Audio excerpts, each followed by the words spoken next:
Awesome. George Davis. Yes, Dude, sir. I just have your contact. We were just talking about saving people's contacts. I just have it as George Cozy Earth. That's good. Didn't even know That your last works. name That until like a works. couple days ago. Yeah, you don't need to know my last name. We'll keep that private. right. But yeah, George thanks for having me on. Yeah, of course, dude. Thanks for coming on. Making the drive from Lehigh. Long drive, 10-minute drive. So. Yeah. Cool. So we start every episode of the OP show. We're kind of rusty. We haven't done one in like a month or so. All right. Christmas I'm a good break, guy to so work this is the rust first one. off That's with, right, so, dude. Let's shake the rust off. So we start every episode with the first segment. It's called Out of the Box. Cool. So we're gonna get to know George Davis a little bit more. Cozy Earth, right? Yep. Give the people what they want. Okay. Okay, you cool. ready? Yes, sir. Let's I'm jump in. ready. Okay. Oh, picture. Oh, we do need to take a picture after this. So we have an iconic picture that we take with everyone. Okay. Which is no smile, handshake, look at the camera. We'll do that right after. All right. I can do that. Oh, the questions are kind of messed up on the screen here. There we go. Okay, what inspired you to start your career at Cozy Earth? How'd you get into it? Yeah, kind of a funny story. I was in college when I started at Cozy Earth. Go Wolverines. Yes, sir. Yes, sir. And I was doing some digital marketing for some service-based companies. Mm-hmm.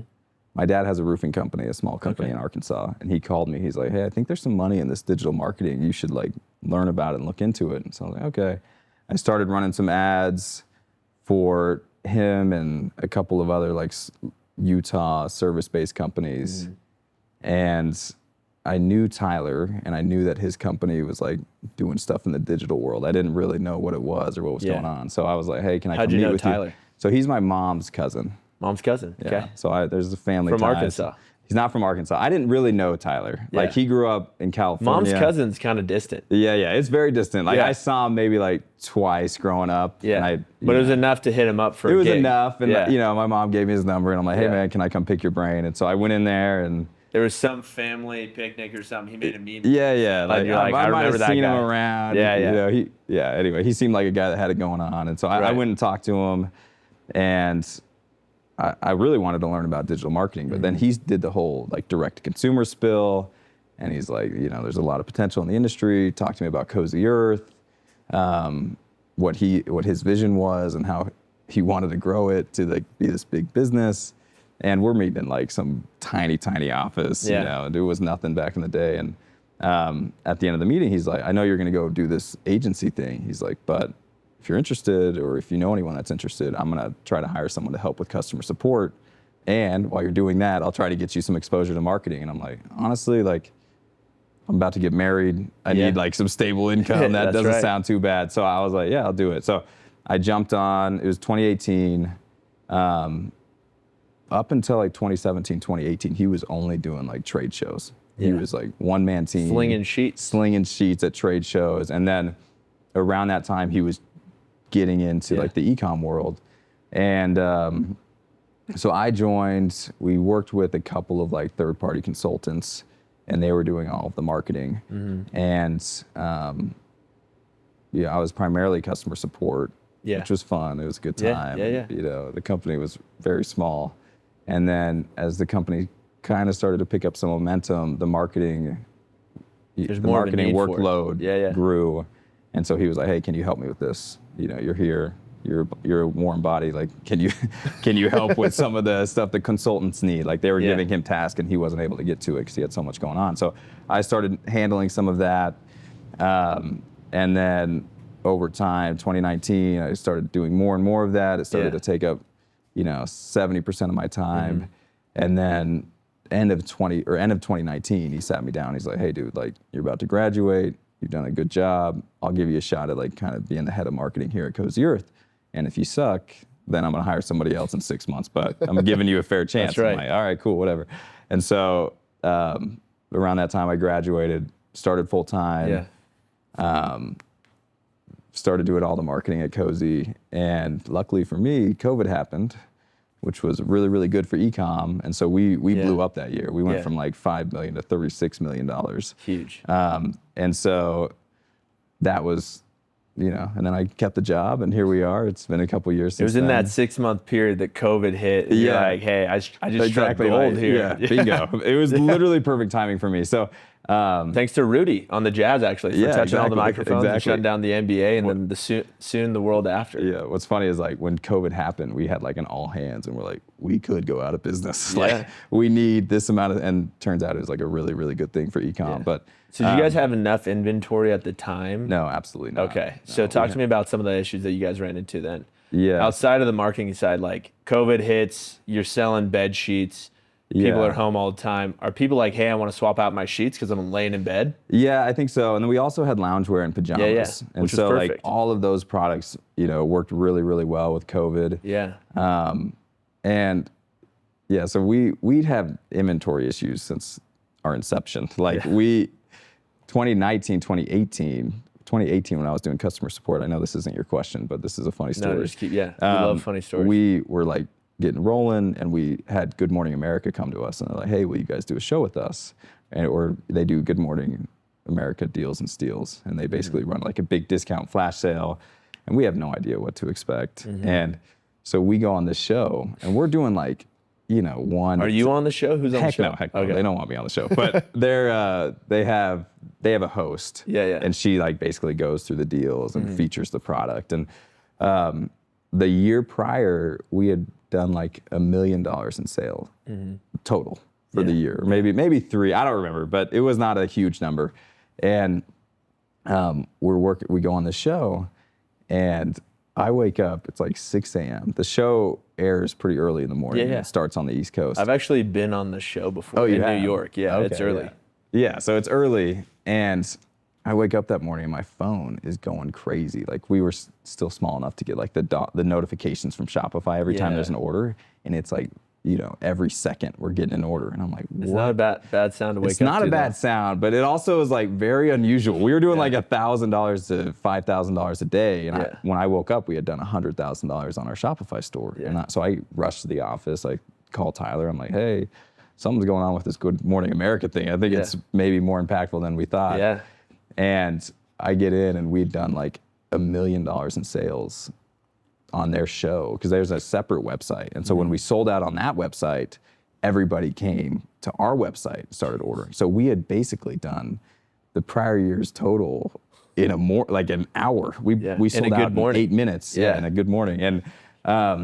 And so we were out of inventory for like 4 months. Oh my gosh. Like completely out of everything. And so that was like a crazy time, and I was still doing customer support. And that must have been a nightmare. Oh, it was a nightmare. Yeah. And our supply chain wasn't that strong at the time, and we were just trying to stay alive. We kept selling product, and we couldn't just stop sales. Yeah. So we back ordered for 4 months, and anyway, then COVID came around, and we were a little more prepared at that point. But still, going from 5 to 36, that's like you don't even have the cash to purchase inventory. So we got to the end of that year and sold out of everything, which was okay. And then we kind of just coasted through till January, February, and restocked. But I think if we had inventory that year, we could have grown it to 70. Like looking back at the metrics, like all of our key metrics were so strong. Like the digital marketing at the time was like amazing. And so what type of ads were you guys running at that time? Primarily like Meta, Google. That was like majority of our budget, as it still is today. But we did some stuff. That was a different time, man. Different 2018 to time. I like look back at the numbers and I'm like, oh my gosh, like that would be nice. Like we had some crazy performance back then. So, but yeah, that's kind of my story, and that's the story of COVID year. So how do you jump from marketing associate to CMO over 6.5 years? Obviously, some of that, my head of finance loves saying this phrase. He says, chaos is a ladder. He's probably heard it somewhere else. It's not his. Yeah. I'm not going to give him credit for it because it's so cool. But I'm like, amongst the chaos of COVID, stocking out Good Morning America, obviously that kind of helps. But tell me about the jump. How does someone in a similar position jump to that within 6 years? Yeah, a lot of it's luck.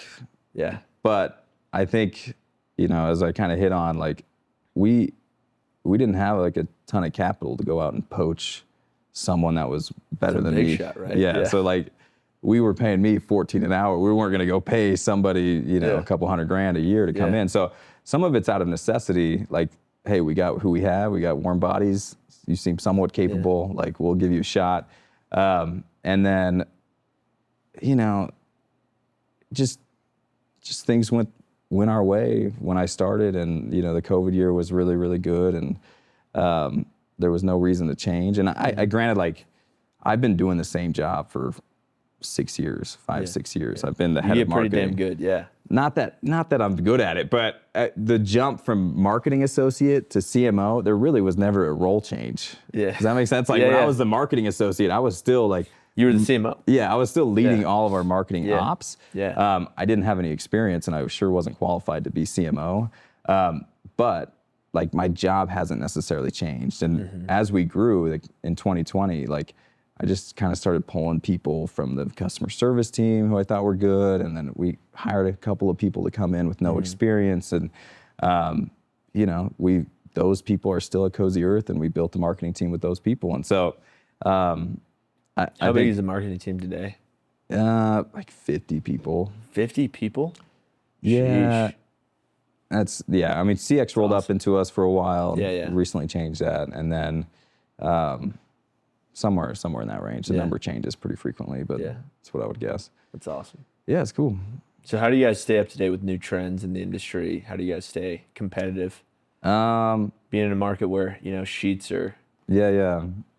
I mean, there's different trends, right? Like, there's product trends, and then there's marketing trends. And I think marketing trends, I just try to, you know, keep an ear to the ground and stay connected with the people who I think are the industry experts. You know, this is a funny answer, but Twitter or X, you know, there's a lot of news. I listen to a lot of podcasts. I have a few contacts. I'll shout out Taylor Holiday. He's a big name on Twitter. He seems to know his stuff. I keep in touch with him, and I don't know. I mean, there's a lot of change, but at the same time, there's not a lot of really newsworthy change. You probably have like 5 or 6 things a year that really impact the business. So I try to stay in tune enough to catch those things, but stay focused on what we're working on at Cozy Earth. And nice. Yeah. Okay, so some big news, obviously, staying plugged in. TikTok. How does that impact you guys? You guys use like influencer marketing quite a bit. Yeah.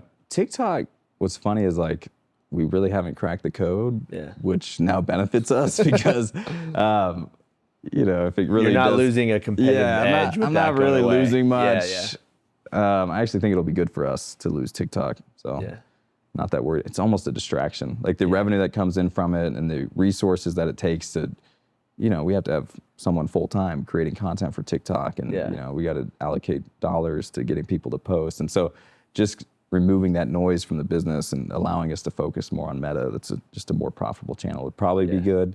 I don't know how it affects like CPMs and you know, the overall advertising landscape, but I hope it'll be good for us if it goes away. It'll be good for my wife. That's right. She spends a lot of time on TikTok. That's right. She's really bummed about it. That's right. It's kind of a crazy thing. So I'm a slut for Instagram Reels. Which is just like basically 2-week-old TikToks is what I'm told. Yeah, that's what it is. Which I'm not on TikTok, but I'm like, man, it's the whole video, the amount of information you can consume from short video clips is pretty insane. Oh yeah, it's crazy. And it's just that hit, you know? Yeah. After a long day at the office, just getting on some reels that my buddies send. Yeah. Hey, just ripping through them. Glad you never used TikTok, because TikTok is a lot better than Reels. Yeah. But you won't feel the difference. I won't know. Cool. What tech tools do you guys use for marketing at Cozy Earth that you can't live without? Good question. Attentive. We love Attentive.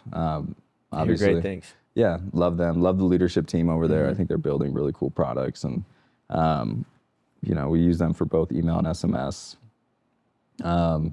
Obviously, we're on Shopify. I don't have like a lot of tech partners that I'm like super married to. Like, you know, we use Triple Whale. Is what it is. Yeah. I mean, trying to think if there's like.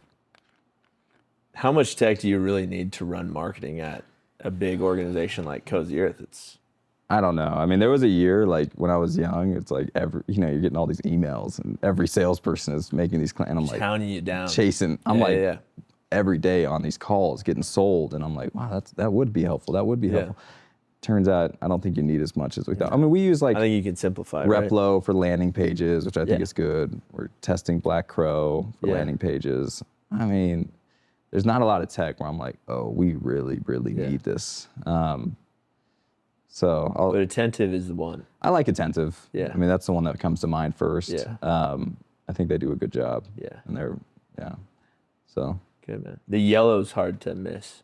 Yeah, for sure. They're in Their your branding face. is pretty in your face. And, there's some other partners. Disco, I'll reference. I know them pretty Neil. well. Yeah. Shout out Neil. Yeah, they're good guys. Yeah, good guys. Built a cool product, and hopefully they can continue to grow that. I don't know. I mean, there's lots of great tech out there, lots of good guys in the industry, but as far as like things I can't live without, not a long list. Yeah. If you could give one piece of advice to someone looking to get into marketing from like a CX role, kind of like you were in, what advice would that be? Yeah, what's funny is like we have a full CX team right now, and we pull all of our talent from that group. And so I have this conversation with those people. It's like, why is that? Why do you do that? It's just kind of our culture, like that's how it happened for me, and that's how it's happened for probably 70 to 80% of our employees. Like they're all homegrown, started that way out of necessity, and we've liked it. Higher success rate, it's like a farm league, right? Exactly. AAA, like you get to know the person, pull them up to the majors, and you get to know whether or not they're willing to work hard and shovel the dirt, and so it's been really successful for us. So we just haven't moved away from that. But I have that conversation with them a lot. My advice is like, it doesn't take much to stand out. Like you just put in an extra hour of work every day compared to your peers, and like all of a sudden, you're the guy that makes the most sense to bring up. And the other thing I would say is like spend time listening to podcasts, watching YouTube videos. You might be going to school and in these classes that they're not really learning how to approach e-com or a specific role.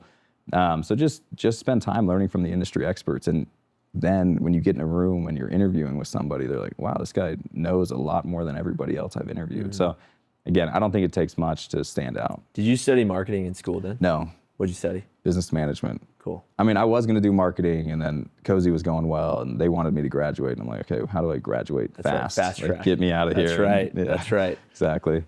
So I had a similar mentality. Actually, I studied marketing in school. Knew I wasn't going to go into marketing, but it was the fast track. Yeah, it was accounting, finance, marketing, or just straight up business management. I was like, marketing seems to be the one that's going to get me out of here fastest. Exactly.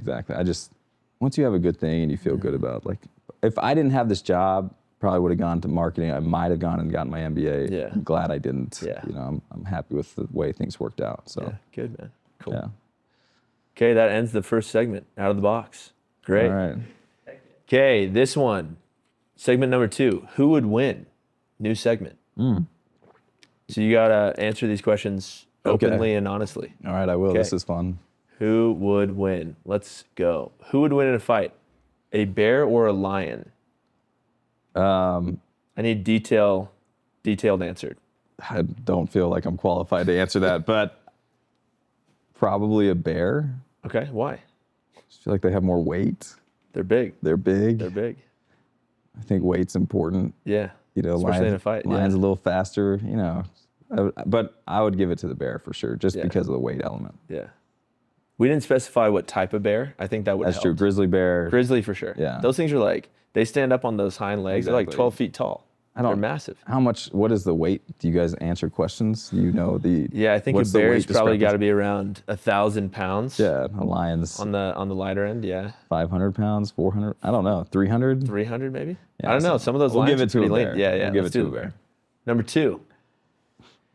Who would win in a 3-point contest? LeBron James or Shaquille O'Neal? That is disrespectful. I don't even know. LeBron 2 great James. Lakers. Yeah, LeBron James would crush Shaquille O'Neal. LeBron James. Yeah. 100%. I'm a LeBron guy. I like LeBron. Yeah, so. me too. Okay. I think it's our generation. I think we respect LeBron for sure. He raised me. That's right. Yeah. I had this massive, so back in the day, like Pottery Barn Kids, like you get the like mailers, and I'd go through it because I was like, dude, I want to like customize my room. I had this like 6-foot tall poster of LeBron on the Cavs. Yeah. Going up for a dunk. And I think it was like Jason Terry or someone on the Mavs just looking on. but I had it behind my bed. On the other side of my wall, I had "We Are All Witnesses" with the Nike logo. That's cool. It was tight, dude. You should have kept that. I was a big hooper back in the day.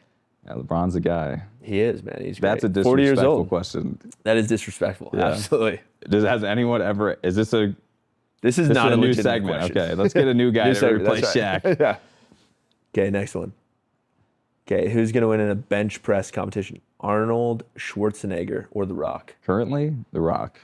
Currently, yeah. Back in the day? Back in the day, I don't know. I know, he was more of a physique guy. Yeah. Is he like super strong, Arnold? I mean, obviously he's strong. He's he massive, was roided up, so yeah. probably Arnold at the time. I have no idea. I'm going to give it to The Rock still. The Rock, yeah. The Rock. We could have done The Rock and John Cena. Yeah. They're more relevant today, probably.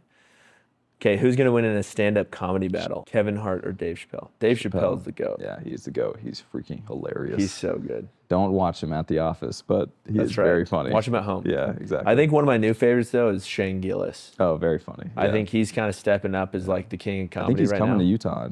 Is he? March, Do we get tickets? Maybe we you get Steve out here. You get tickets. I get tickets. I get to come. Yeah, That's exactly. Right. That's right. That's how this works, right? Yeah, that's what I was hoping. Okay, number 5. Who's going to win in a zombie apocalypse? Keanu Reeves or Tom Hanks? Keanu Reeves.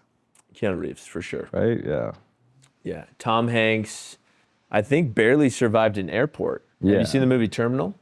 No, I haven't. Okay. I'm not. Good one. Put it on the list. All right, I'll put it on the list. I'll check Not it a big out. movie guy? I like movies, but yeah, I've... Shows. You're more into like series and stuff. I'm not really Okay. into... What do you do in your free time outside of golf? I play golf. You got to have like a show you watch with the wife at night. Yeah. Okay. Like we're watching Silo right now. We finished Silo's that good. last night. It was pretty good. Season 2? Yeah, finished season 2 last night. I mean, I watch shows, but I'm not like, I'm not going to know every reference or, you know. Yeah. Next one. Who's going to win tug of war? A hippopotamus or a rhinoceros? Ooh. Hippo. I'm going to say the rhino because you can tie the rope onto his horn and he can just back it up. Yeah. I think it's going to be tough to hold onto a rope with your teeth? With just your teeth. You might be surprised. Hippos are incredibly strong. Hippos are... Yeah. One of the most dangerous animals on Earth. Yeah. I didn't know that, but you got to be So, careful. You go on a hunting trip to Africa, that's the one to look out for. That's right. Number 7. Who's going to win a race? A sloth or a tortoise? Sloth. You think a sloth? I don't know. They have like there's a right answer. I'm like, oh, you think the sloth is going to win? He's questioning me on my response. I don't know. Have you seen, I mean, you have a 2-year-old, Zootopia. Yeah, it's a great movie. Okay, cool. The sloths at the DMV. Yeah, it's I just funny. think of that sloth and I'm like, I'm going to take the tortoise. And he beats the hare, so. That's true. We have that was a evidence. trick question. There's data. That was a trick question. I should have thought that through a little harder. Who's going to win a dance-off? Oh, speaking of Zootopia, Shakira or Beyonce? Beyonce. Okay, Beyonce from the Super Bowl a couple of years ago when she almost spilled and then she caught herself and turned into like a little move. That was nice. Yep. That was nice. Yep. That was a deep cut. Shakira, I don't know, man. It's still like that early 2000s Hips Don't Lie video. Yeah. It's still locked in. Again, like I haven't shaken that video from my memory. Either of their dance moves. Yeah. Okay. You seem Well, much you said, more familiar hey, I am, yeah. than me, so I'm going to trust your gut on that one. It's going to be Shakira for me. Okay, all right. Well, then I'll change my answer to Shakira. Yeah. Maybe go onto YouTube. You were just giving some advice to, recent grads. Yeah. Go YouTube this. Go Go YouTube. podcast that. Shakira and Beyonce dancing. Yeah. Yeah, that'll be good. Not at the office. In my search history. Yeah. Number 9, cook-off. Gordon Ramsay or Chef Boyardee? Gordon Real Ramsay. chef. I'll give it to Gordon Ramsay here. Okay. Let me do another spin-off. Gordon Ramsay or the rat from Ratatouille? The rat. Yeah. Yeah, for sure. Yeah, he was good. For sure. I mean, He's I the think he was goat. like a 3-star. Yeah. Michelin chef, yeah. Michelin stuff, yeah. Okay. Who's going to win in rock, paper, scissors? A kid or an adult who believes in magic? Who's writing these? Wow. Is it Megan? That's Meg. That's hilarious. She's setting us up. Yeah, that's She's so setting us funny. up. You're very A creative, kid Megan. or an adult who believes in magic? Well, probably an adult who believes in magic. You know, they're more tenured. They've played a couple games of rock, paper, scissors. Yeah. And Yeah. And if you believe in magic, you're probably okay. Yeah. You know, For sure. being a kid. Yeah. Yeah. 100%. rock, paper, scissors, yeah. Okay. That was segment number 2. That's Rhyme a fast time. one. Rhyme time. Okay. This is segment number 3. Last segment.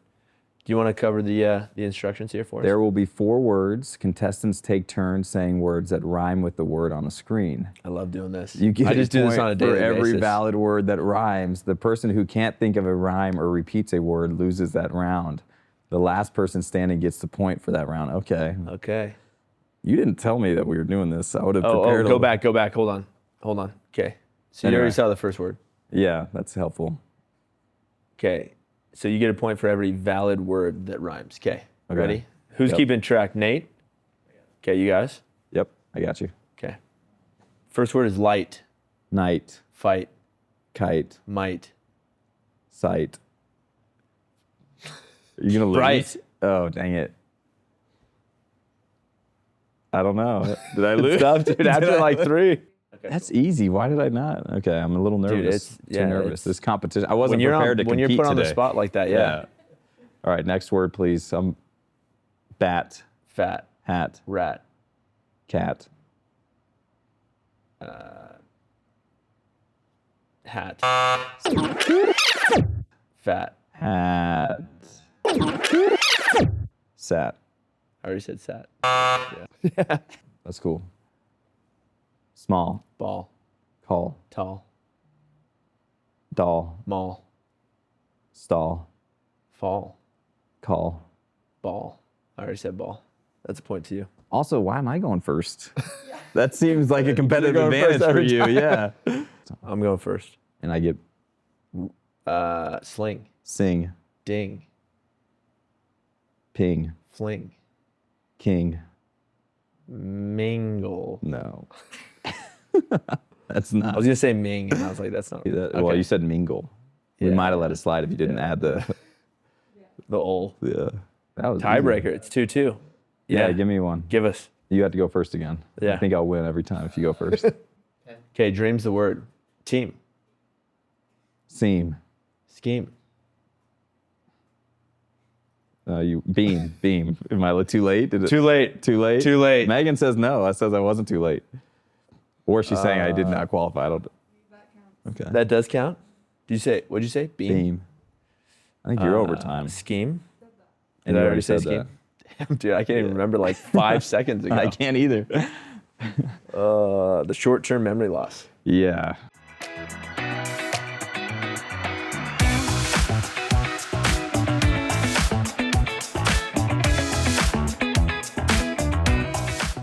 Well, hey, that was the end of the OP show. Thanks for coming on. That's it. That was easy, you guys. No hard I think questions. we're pushing 40 minutes actually. Really? Yeah, Wow. you just wouldn't stop talking about yourself. I'm sorry. Didn't mean to. So these segments got to go fast. That's why, yeah. Yeah. Okay, so you got 3 cameras on you. What's your message to the world, George? What do you want to tell people out To there? the world, Or just Utah? buy more Cozy Earth. Buy more Cozy Earth. It's a good product, actually. You should definitely It's a try great it out. product. We're coming out with more and more products. Okay.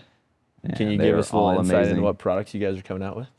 Yeah, so like our founder, his vision right now is he's focused on, a lot of people talk about the 9 to 5 and how important that is. It's your job. But when you get home, we think But that's no one talks about the 5 to 9. no one talks about the 5 to 9. And so that's the time we're really focused on, in 5 p.m. to 9 a.m. Yeah. And so we're building products that enhance that time in your life. And so, and I think we're doing a pretty good job. Everyone who tries our products loves them. And we're coming out with some cool stuff.